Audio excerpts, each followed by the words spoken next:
Hi, I'm John Boggs. I'm a scientist and an inventor. Anyway, one of the things that I've done, one of my theories, is gravity. Gravity is an extension, to me, gravity is an extension of the atomic force. It's the exact same principle.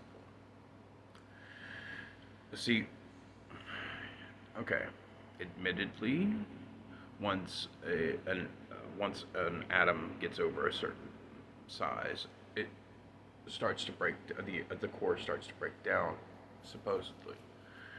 But that's not necessarily the case if it goes through crushing forces.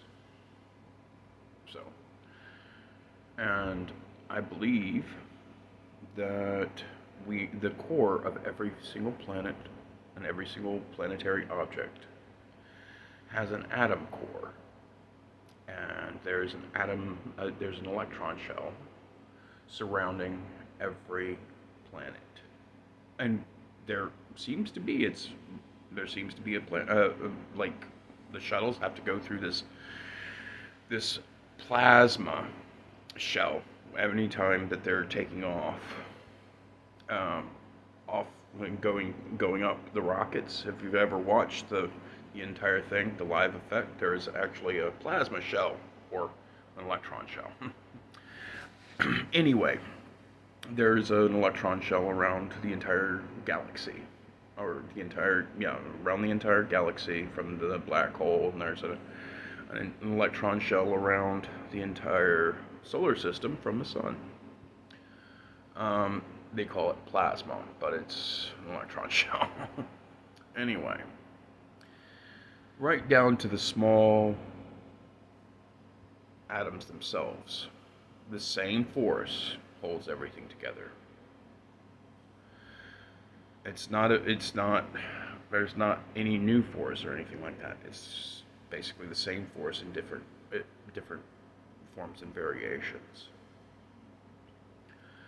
Um, let's see. The way the atoms are held together, it's like little bubbles. Isn't that cool? It's like little bubbles, like stuck together, and they form matrices, and that's how matter is held together. Of course, we know matter can be broken apart and stuff like that, but the core has to be crushed. The atom core in the center of the planet that causes is the cause of gravity has to be crushed down repeatedly over a long period of time so that it stays together. And I'm pretty sure there's some sort of rotational force where it's gripping each other. There's lots of pulling and pushing and gotta make it force it right into the uh, perfect perfect size or whatever, and then it just becomes then it naturally, like a magnet, it accumulates everything around it. Except it's a lot more permanent than a magnet because it can take the heat and it can take all kinds of forces, and it creates a force, and it will create heat, and it'll create a magma itself because it's trying to pull and push.